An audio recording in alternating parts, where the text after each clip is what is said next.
Oh, I hit it. We are live. Welcome to the Working Fans Podcast.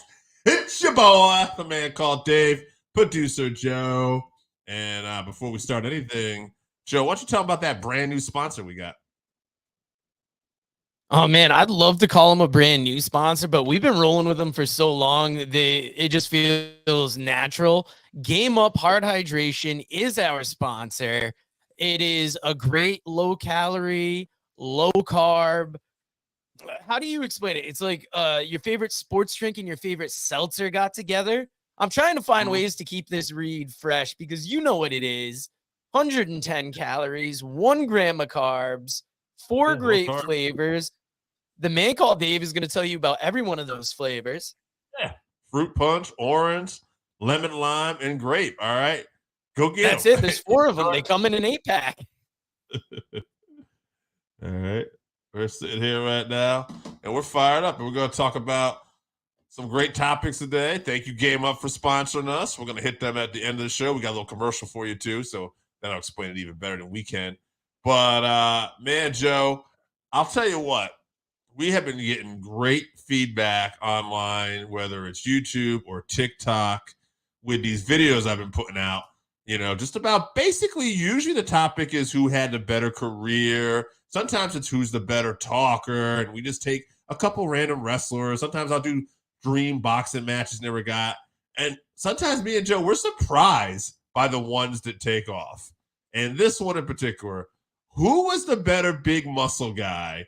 Who was the more successful big muscle guy? Was it Lex Luger or was it Batista? Now, to me, when I think about just better career, I think Dave Batista, he had that great run in Evolution with Triple H and Ric Flair and Randy Orton. He would go on to hold the WWE Championship several times, great feuds with Triple H, Rey Mysterio.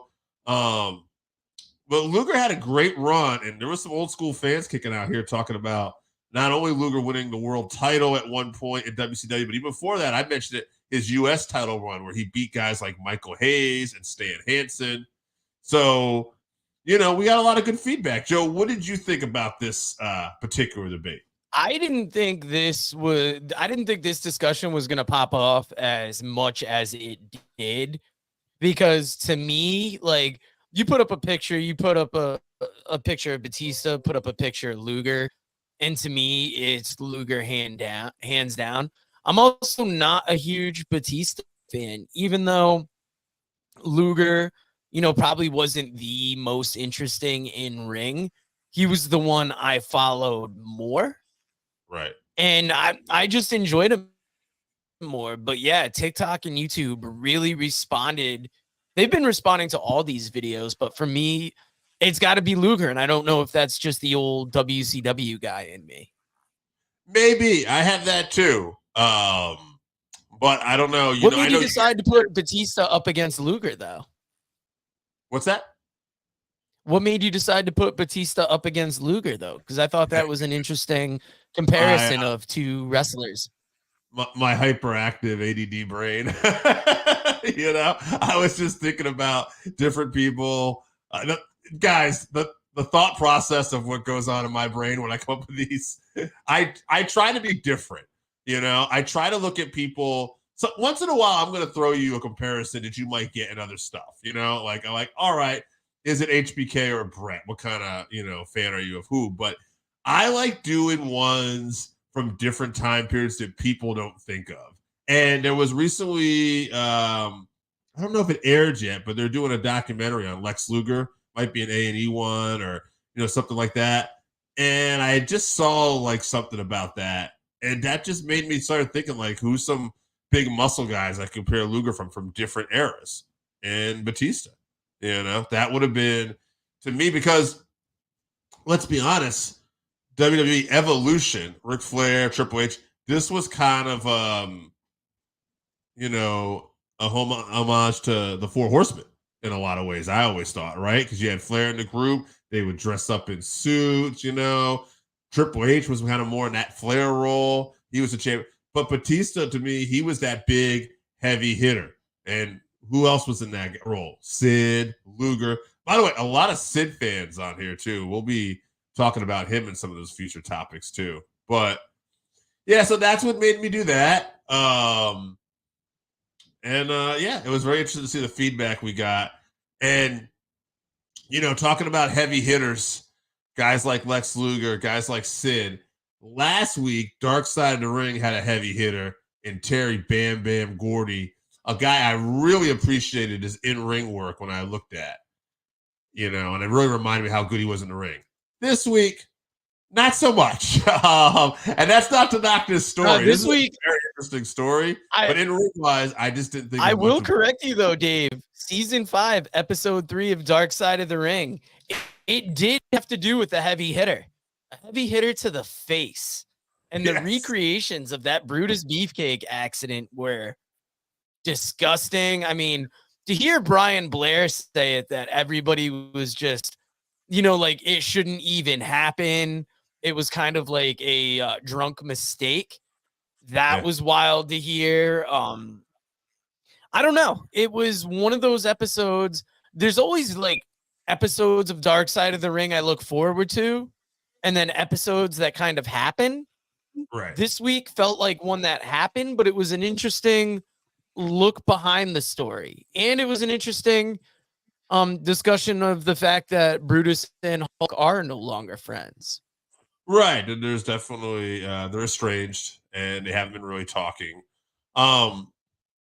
Very fascinating how Brutus and the love of his life first met. It was just kind of a hookup. She got a hold of him and they were very honest about that. And now here they are. They seem to be crazy about each other. And that's one thing that seems consistent. But yeah, I mean, to me, it was as morbid as it may sound to some people. This story was really about this accident and how horrific it was. Like when they're talking about that story where Hogan's like walking him out of the hospital and the doctor's like, he'll be all right. And then the eyeball falls out, apparently. It's like, doctor, I think we still got to fix the, and it's just like incredible. And I think John Pollock talked about it too. So crazy they got the doctor, right? Yeah, that's the great part of these documentaries is being able to get the people that are deeply involved with the story, especially one like this where you can have the doctor that did it. There was a lot of description about the surgery that was kind of rough. Right. But I mean, I don't think you could talk about the Brutus story without talking about that incident. In a way, it's almost defined his career after the Hogan friendship, I think, a little bit. For sure. For sure. That has definitely become the biggest part of his career. Like he was around that and maybe the multiple gimmicks he had, from the Booty Man to the Man with No Name to the Zodiac to the Cypher. They talked about the great shape he got in from the Cypher. I thought that was kind of cool too. But yeah. This parasailing accident is definitely the biggest thing that happened in his career, no doubt. Excuse me. But yeah, Dark Side of the Ring, it's an interesting show no matter what, whether it's one that you can't wait to see or whether it's just looking at someone we weren't expected, but it's always usually a look back at some of the great wrestlers from the past. Now speaking of great wrestlers of the past, next week it's going to be Harley Race, and I am excited for that episode. Harley Race, but I wanted to get current real quick before we go to the next segment. This question: are we going to SmackDown tonight? Randy, I just thought I answered this. No, we ain't. The Man with No Name. News to us. It's breaking news to us. Yeah, thought we were.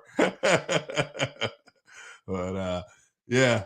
Turns out we ate. So if you're going, let me know. Give me a report how it was.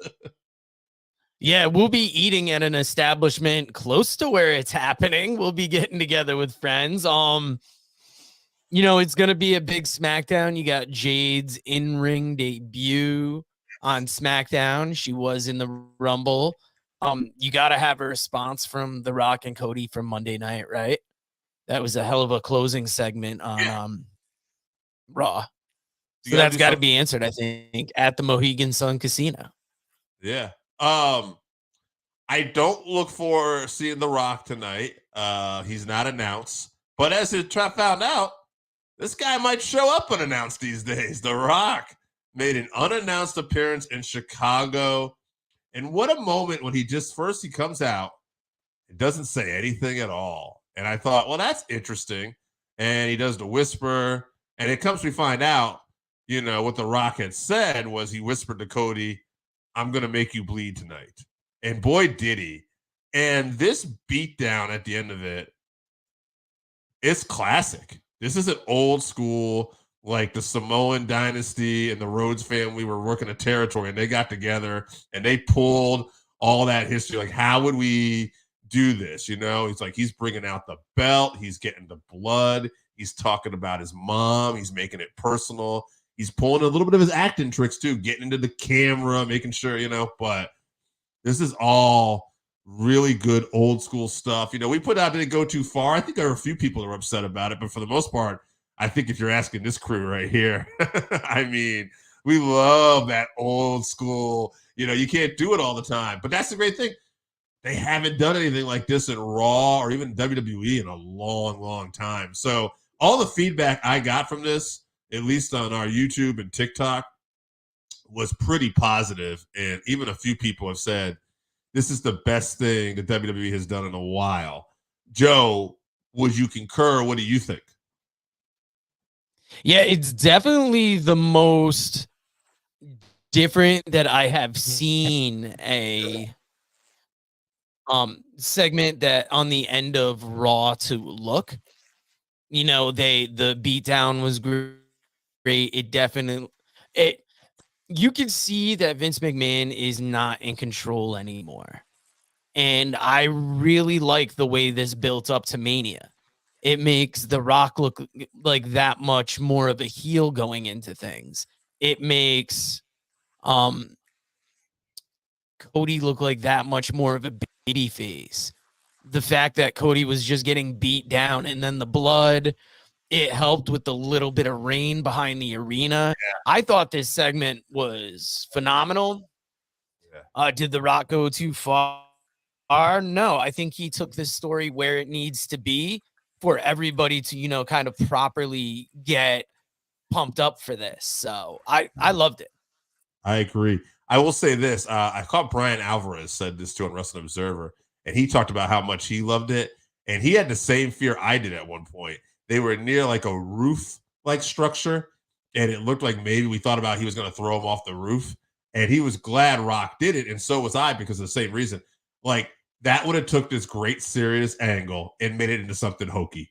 It would have been, Hogan and Big Show, the Giant at the time, Cobo Hall and all that other stuff. It's like, no, we don't need people getting thrown off roofs. Like, this is an old school beatdown angle, realistic. That's what I'm looking for main event stuff, especially heading into WrestleMania with all these big players. Congrats to The Rock. That's what we needed. You're giving back, brother. I mean, even remember Rey Mysterio a couple of years ago got thrown off the top of the WWE building. Yeah, nonsensical. I don't have time. Anytime you have something like that, it always takes away. It always looks goofy. It does. I don't have time for that. I don't have time for people's eyeballs popping out. I don't have time for sitting. Look, you want to throw fireballs? Whatever. I'm used to that. The original Sheik, baby. I'm all that. But when you start like literally engulfing people into flames, setting caskets on fire, it's just like, no, I don't have time for that. I don't have time for Randy Orton, who I love, to do his goofy ass pose when he just sets someone on fire. All that stuff is just, it's hokey. So this wasn't. This was the opposite of that. This felt legit, just felt personal, and I like it. And Rock doing his best to be a heel. It felt really good. I mean, I kind of giggled a little bit, but not because he did it goofy, because I just like the way he goes on the roads.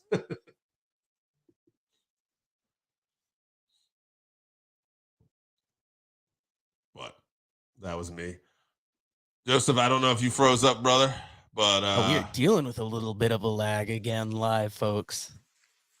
We are. You know who's not dealing with a bit of a lag? Oh yeah, we're definitely going through some freezing up. So while we make our way through some technical difficulties, Dave, before we get to our end of the show commercials, do you kind of want to discuss what we've got going on WrestleMania week for the people? Because we are a week away from probably one of the more tiring weekends of our lives here. And what do we got planned for the people? So watch along night 1, WrestleMania. No doubt that is happening. Watch along night 2. I have it confirmed by a special guest. He will be here. A guy we haven't seen in a bit, but he promised me that he will be here that night. So we should be on for night 2.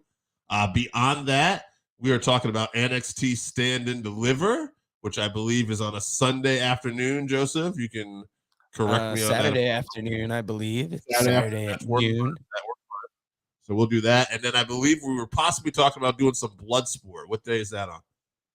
Bloodsport is on a Thursday, so that could be a live watch along, possibly. Not when the event is live, but we will watch the event ourselves. We'll figure it out. Maybe after the live show next week. We'll do the live show, and then we will switch over to watching Bloodsport. So if you want to watch Bloodsport a day late with us, I recommend joining us here.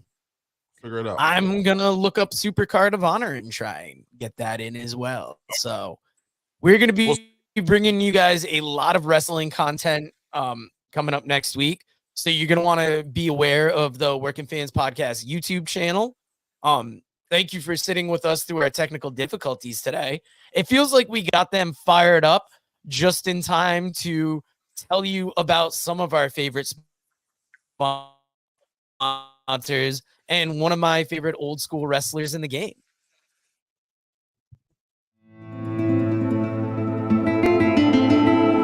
Hey, all you got young wrestling fans out there, listen, Old Black Bart has got a book. It's called Wrestle Black Bart. It's got some dead good stories in there about some dead good wrestlers. Read stories of Dusty Rhodes, the Von Erich, Scott Casey, Sergeant Slaughter, Roddy Piper, Mr. Fuji, Ron Bass, Bruiser Brody, Mike Davis, the Grappler, and many others. And I guarantee you one thing, that it'll be the best dadgum read you've had in a long time. Get your book today at Russellville.com or on Amazon. Russellville, it's where wrestling lives.